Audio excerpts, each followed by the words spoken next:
Whether you're managing a podcast, writing an article, or leading a business, focusing on the right tasks and consciously eliminating others can be the difference between success and burnout. But how do we successfully decide what not to do in our fast-paced world with the advancement of technologies and opportunities, as well as distractions? Well, we cover some key principles here that will help to guide you in making conscious decisions about what to eliminate or avoid, ensuring that your efforts are focused and productive. So stay tuned. This podcast is brought to you by DJ Works Media with resources and ideas for you at mid-career or halftime of life. Check out our online courses where we want you to not only start, but finish. Books available in all versions and songs available for immediate download with sheet music and instrumental accompaniment tracks. Our musicals are family-friendly with great music that's memorable and inspiring. Sign up at goalsforyourlife.com/newsletter for weekly updates. Now to our episode. Well, make sure that you get the article that comes with this podcast, Deciding What Not to Do, a strategy for focused success. Well, in today's fast-paced world where countless opportunities and distractions vie for our attention, well, the ability to decide what not to do is as crucial as to choosing what to do. And I recently read a book filled with stories about mishaps that landed people in the ER. Although the exact sources couldn't always be documented since they happened years ago and in various parts of the world, they just made me laugh. Well, one of the stories involved a man in London who decided to install a hot tub in his one-bedroom apartment, despite having no plumbing experience. Well, he connected a garden hose to his kitchen sink to fill the tub, which resulted in the entire building getting flooded. Well, to make matters worse, he developed mild hypothermia after sitting in the cold water for hours. Well, that could have been a decision for him to hire someone else who had that experience. Well, another amusing story is about a man in Vienna, Austria, who tried to use superglue for home repairs. Well, we've all done that, but somehow he ended up gluing his fingers to his forehead while trying to get a closer look at something. Well, these funny yet cautionary tales, it reminds us how a seemingly simple decision can have unexpected consequences and how hindsight really is 2020. So whether you're managing a podcast, writing an article, or leading a business, focusing on the right tasks and consciously eliminating others can be the difference between success and burnout. In fact, if you're like me, I hate to waste time. So this article and podcast, it explores key principles to help you prioritize effectively, ensuring that your efforts yield that maximum impact without overextending yourself. So I'm just going to go through some key points here, and they're good reminders for all of us. 1, prioritize impact over volume. And one of the biggest challenges in any creative or business endeavor is the temptation to do everything at once. So we're often driven by the fear of missing out. It's that FOMO, F-O-M-O. We see that a lot. It leads us to take on too many tasks, spreading ourselves too thin. We've all been there. However, the Pareto principle, also known as the 80-20 rule, it suggests that our 80% of our results come from 20% of our efforts. And it's hard to kind of step back and look at everything and see really where the success is, but usually it is. So to implement this, start by identifying the activities that produce the most significant outcomes. For instance, if you're running a podcast, focus on the episodes or topics that resonate most with your audience and that align with your mission and drives the most engagement. Boy, that's a challenge for me at times. And if an episode or topic consistently underperforms, well, it might be time to reconsider its place in your content strategy. And the same goes for writing. Concentrate on the articles that generate the most traffic or feedback and consider cutting those that don't contribute significantly to your goals. That's really hard for a creative. We just love to create. So here's the takeaway. By prioritizing impact over volume, deciding what not to do, you free up your time and resources to excel in the areas that matter most. And so it doesn't just improve productivity, but it also enhances the quality of your work. And that's important, allowing you to deliver value consistently without burning out. I have to remind myself of that every day. So number 2, understand your core objectives. So clarity on your goals is fundamental to deciding what not to do. Without a clear understanding of your core objectives, well, it's easy to get sidetracked by activities that seem urgent, but are not necessarily important. So start by clearly defining what success looks like for your podcast, your articles, projects, or your books, or musicians' album projects. For example, if your primary goal is to build a loyal audience, we'll focus on content that strengthens that relationship, such as regular engagement through social media or newsletters. That's one of my goals. And if your goal is to establish thought leadership, which is also a goal of mine, prioritize in-depth, well-researched content over frequent but shallow posts. And that's a challenge. So once your objectives are clear, anything that doesn't directly contribute to achieving those goals can be deprioritized or eliminated. Now, this takes some work. So here's the takeaway. When you know what you want to achieve, it becomes easier to say no to tasks or projects that don't align with your vision. And this strategic focus, it ensures that your time and energy are invested in activities that bring you closer to your desired outcomes. Well, I suggest you write that focus down and keep it handy and refer to it often. I have to do this myself. So number 3, avoid the shiny object syndrome. Oh, we've all heard of that. And the allure of new ideas, tools, and trends, it can be tremendously distracting, pulling you away from your core mission. And it's known as that shiny object syndrome. This tendency to chase the latest and greatest can dilute your efforts and hinder progress. Well, I recently encountered a situation where I fell into the trap of a shiny object syndrome with a new tech tool. I was so excited. I spent countless hours setting up a system only to realize that it would continually consume a significant amount of my time going forward. And for what? So this distracted me from focusing on my most important priorities and reminding me of the importance of staying aligned with my core objectives. So I just put it aside, all those hours. But it was worth it. Stay disciplined by sticking to your original plan unless there's a compelling reason to pivot. So before adopting a new strategy or a tool, evaluate whether it really aligns with your existing goals and if it's worth the time. Now, that's very, very important. For example, if you're considering a new social media platform for promoting your podcast or other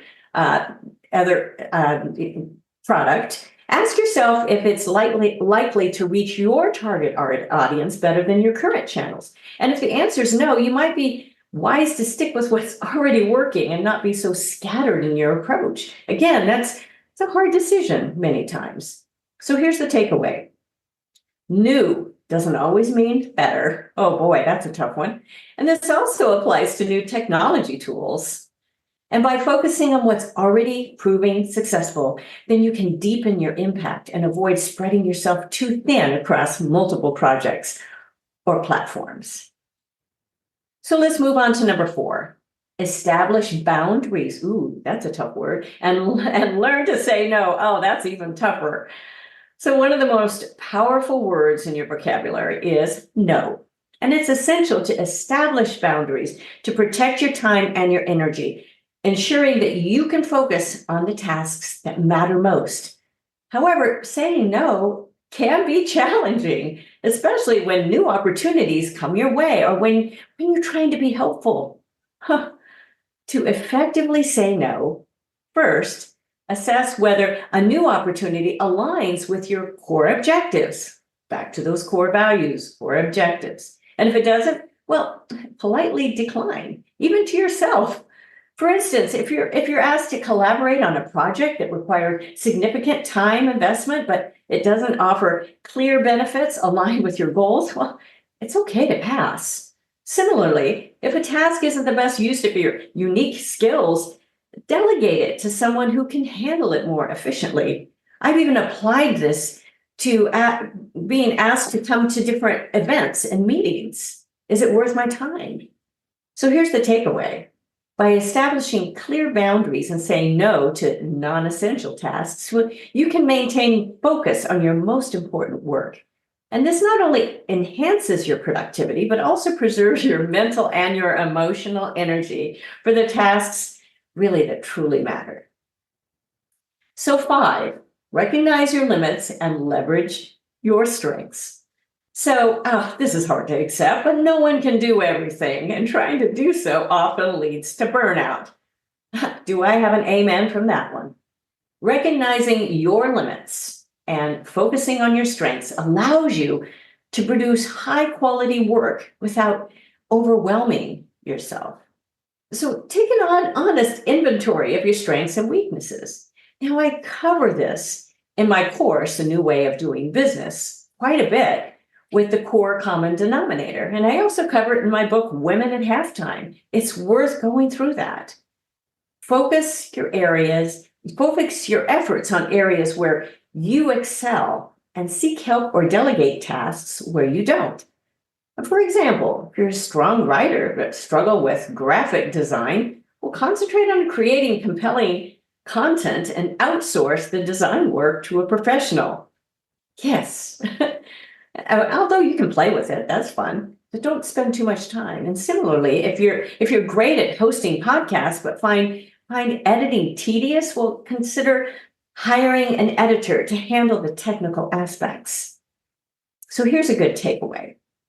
Leveraging your strengths ensures that you're spending your time on tasks where you can add the most value. And by acknowledging your limits, well, you can avoid overcommitting and ensure that each project you undertake is executed really to the best of your ability. That's all you can do. Do the best job you can. Give it a chance. So here's number 6, and I'll leave you with that today, is regularly review and adjust your focus. Finally, it's essential to regularly review your activities and adjust your focus as needed. And it's extremely important, especially for creatives. And what was important 6 months ago, it might not be as relevant today. And being flexible, it allows you to adapt to changing circumstances without losing sight of your overall goals. It's okay to change course slightly. So set aside time each month or quarter. I do this quarterly at least, to review your progress and assess whether your current activities are still aligned with your objectives. Very important, especially if you have a lot of product like I do. So for example, if a particular series of products isn't resonating with your clients or audience as expected, well, it might be time to pivot to new products, topics, or formats. Formats, very important. Similarly, if a marketing strategy isn't yielding to the desired results, consider reallocating your resources to more effective channels. So here's the takeaway. By regularly reviewing and adjusting your focus, you can ensure that your efforts remain aligned with your goals, allowing you to stay on track and continually making meaningful progress. Well, this has definitely been applicable for any musician who has a million CDs out with the virtual world now and the downloads. You've had to shift your focus. So in a world of opportunities and distractions, the ability to decide what not to do is a critical skill. And by prioritizing impact, understanding your core objectives, avoiding distractions, establishing boundaries, recognizing your limits, and regularly reviewing your focus, you can ensure that your efforts are directed toward the activities really that truly, truly matter. And this strategic approach not only enhances your productivity, but also leads to more meaningful and fulfilling life. Now, this is really, really important, especially I'm talking to myself a lot through this because deciding what not to do is just as important as what to do. Because I can go on to a million different projects that are in my head. I don't know if I'll ever run out of those ideas. And I have a very good kind of buffer in my life. My husband proves to be one of those people, and he's on with me in these podcasts, by the way, once a month. But I'll sometimes even when I talk out loud and I tell him what I'm thinking, I'm listening to myself thinking, that doesn't sound like I should probably spend too much time doing that, because it helps to just speak it, just hear it. So maybe that might help you, speaking those ideas out or speaking where you're going, at least to have a buffer zone somewhere that you can talk to that on. If you have nobody handy, just video yourself talking and listen back and go, does that really make sense? So many times, and I've done a podcast on this, looking in the mirror instead of always in the magnifying glass at somebody else. We're looking to see, because sometimes the criticisms that we have, maybe even of other people, they're very much in our lives that we're not even seeing. They're blind spots. So we want to see really, as we have those ideas, if we have many of our plans, just to really evaluate them, because your time is one of your most valuable resources. And I don't know, I'm at a point in my life, I don't want to waste time. I want to be strategic. I want to be able to impact as many people as possible, influence in positive ways to help people really move ahead in life, in their business, in this point of their life, whether it's mid-career, whether it's the halftime of life, or if it's even later or earlier. But really with these tools that many people just don't have. They may not have grown up developing some of those tools, and your education only gives you so much. And the application of that and the experience gives you so much more. I hope you've enjoyed today. And it's a great message in deciding what not to do. It's as important as to decide what to do. And with the focus for those around us. So I hope you've enjoyed that. You click in with the articles that you get, all of our weekly articles. They're free, goalsforyourlife.com/newsletter. And also connect with me with other areas online. And I'll be opening up very, very soon, halftimesuccess.com, with all sorts of resources for those at mid-career, halftime of life, from coaching, counseling, to home products, to software, a lot of areas that trusted resources that you can click in and check out. Just kind of incognito, that you can go in and say, oh, okay, I want to check this person out or this product out. So thanks again for joining me, and I will look forward to being with you again next time. So bye-bye for now. Thank you for joining us. It is because of our wonderful listeners like you that we keep going strong week after week. We'd love it if you'd share and follow us to not miss a single show, and even write a review. You can also find all of our articles, products, and links at womenathalftime.com.